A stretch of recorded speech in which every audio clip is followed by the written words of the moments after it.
Dan il-lejl qaddis tal-miliet aħna niċċelebraw it-twelid ta' tarbija. L-għajnejn tal-fidi għalmuna li din it-tarbija miħat ħlief Alla magħmul bniedem. L-imħabba ta' Alla issawret fil-ġuf ta' mara ta' Xebba, Marija ta' Nazzaret, u llum qegħdin infakru it-twelid ta' din it-tarbija. Alla kellem lil poplu tiegħu diversi drabi jgħidilna l-awtur tal-ittra lil Lut b'ħafna modi, imma mbagħad fl-milja ta' żminijiet bagħat lill-Ibnu.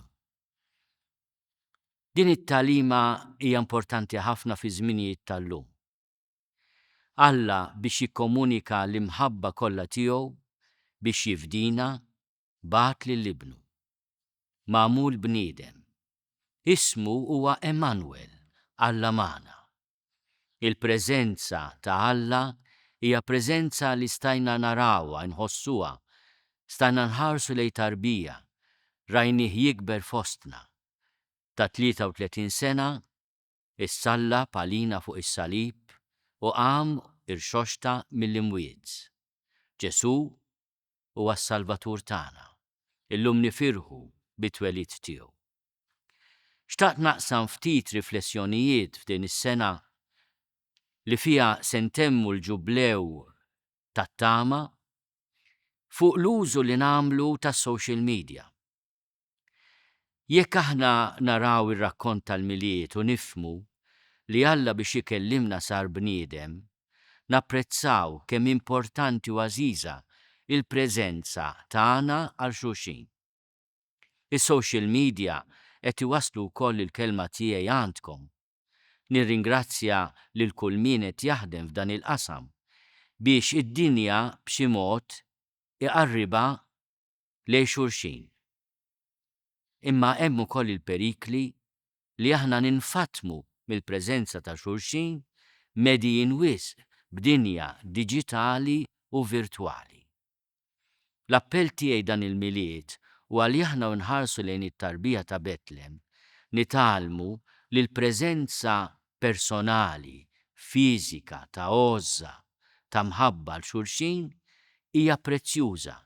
L-ebda mezz soċjali ma jista' jissostitwixxi dak il-kuntatt personali.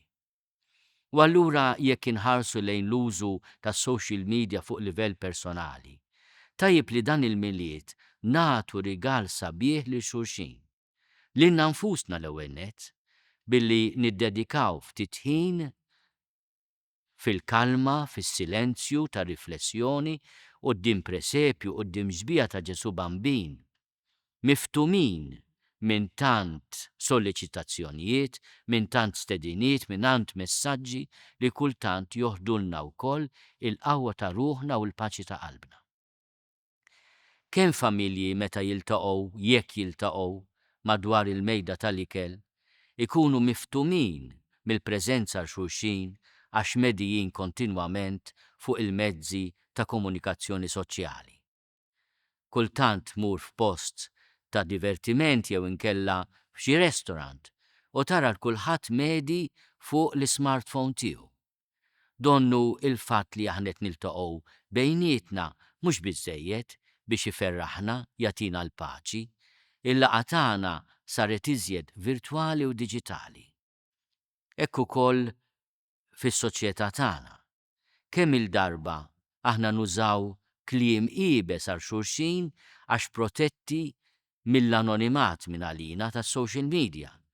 Mentri jekk ikollna niltaqa' personali ma' dak li jkun, forsi l-kelma tiegħi tkun differenti, il-ħarsa ta' għajnejja persuna fl-għajnejn ta' persuna oħra tkun differenti.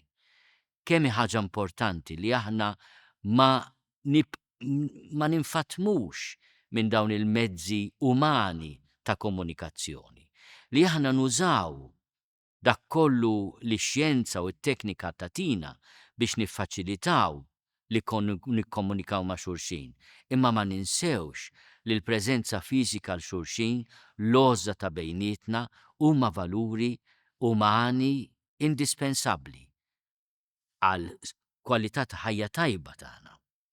U allura dan il-miliet importanti li kull min jista' inkunu preżenti għal xulxin. Veru li minu l-bot se jkollu bżonn il-mezzi soċjali biex jasal u jagħti messaġġ ta' tama ta' mħabba għall-eżistijow, u din hija ħaġa tajba u qaddisa. Niftakar fl-emigranti tagħna, niftakru f'dawk li huma imbedin, niftakru f'dawk li qegħdin fl-isptarijiet jew inkella fil-ħabs u ma jistgħux forsi jikkomunikaw mal-eżist tagħhom kif jistgħu. Il-mezzi ta' komunikazzjoni soċjali f'dan il-qasam huma essenzjali. 5 snin ilu meta għaddejna mill-pandemija tal-COVID, aħna apprezzajna ħafna il-fatt li il-mezzi ta' komunikazzjoni soċjali enuna li ma niżolawx ruħna totalment avolja l-iżolament personali kien parti mir-regolamenti tas-saħħa. Imma llum li forsi wara l-COVID għadna wisq marbutin ma' ċerti mezzi ta' komunikazzjoni soċjali li minflok iresquna xulxin, ibeduna minn xulxin, hemm bżonn nieqfu nagħmlu mument ta' riflessjoni.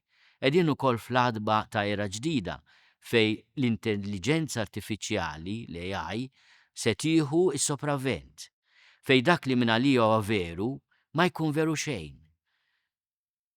It-tarbija li twildet bħallum u li qed niċċelebraw it-twelid tagħha qalet il-verità tagħmilkom ħielsa. Jiena nawgura li aħna nkunu tassew devoti u nkunu tassew imħeġġin biex infittxu l-verità. Li mhux kull ma naraw, kull ma nisemgħu jista' jkun veru, jista' jkun ukoll ikun fals. U allura minflok jagħtina sens ta' ħelsien iwaddabna fi skjavitu terribbli. Jiena nappella wkoll li l-użu li nagħmlu tas-social media ikun użu ta' karità, ta' mħabba, ta' għoża xulxin. Ejjew innatfu lil qalbna minn dak kollu li itappan iġbija sabiħa ta' min tassew jixtieq ikun preżenti għal xulxin. Jiena nappella wkoll biex dan il-miliet l-ikbar rigal li nistgħu nagħtu jkun il-preżenza tagħna, l-għoża tagħna għal xulxin. Kemm tkun ħaġa sabiħa jekk jista' jkun li meta niltaqgħu flimkien f'dan il-miliet ninsew ftit l-għodot li suppost iresquna flimkien imma qegħdin inbeduna minn xulxin biex ingawdu il-preżenza ta' xulxin. Jiena nawgura mill-qalb lil kull min qed jismani il-miliet ħieni f'riġlejn Ġesu tarbija. Ħafna drabi n-nies jgħiduli jiena smajta l-Qudiesa Fader ta' rajta fuq it-television jew fuq il-mezzi tax-xandir ta' komunikazzjoni soċjali. Għal min ma jistax jiġi l-Knisja u jitqarben hija ħaġa qaddisa li wieħed isegwi dak li jkun qiegħed jixxandar.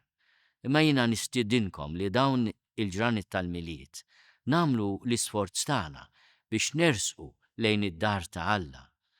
Nisemgħu il-kelma ta' Alla, nitqarbnu, min għandu bżonn ukoll nersqu lejn is-sagrament tal-qrar. Ġesu meta rid iwassal il-paċi u s-salvazzjoni tiegħu ma bitinniex messaġġi, ħoloq sistema tal-għaqad bejnietna li jgħidulhom is-sagramenti fejn aħna nkunu preżenti għal xulxin. Is-sinjali tal-Ewkaristija, tal-ikel u x-xorb, il-ġisem u d-demm qaddis tiegħu, il-qrar is-saċerdot li jbierkek u jgħidlek jiena naħfirlek nubietek, huma kuntatti personali li jifduna li jwasluna s-salvazzjoni. Dan il-lejl qaddis ejjew nitolbu li aħna qatt ma ninsew is-sejħa tagħna li nkunu preżenti għal xulxin waqt li niftakru li jisem sabiħ ta' din it-tarbija li qiegħda titwielet u qed inċċelebraw il-festa ta' twelid tagħha llum huwa Emmanuel, Alla magħna, preżenza sabiħa li tagħtina paċi, kuraġġ u għena. Bil-qalb nagħtikom il-barka pastorali tiegħi u nawguralkom mill-qalb il-miliet it-tajjeb u sena ġdida bimrija risq u barka.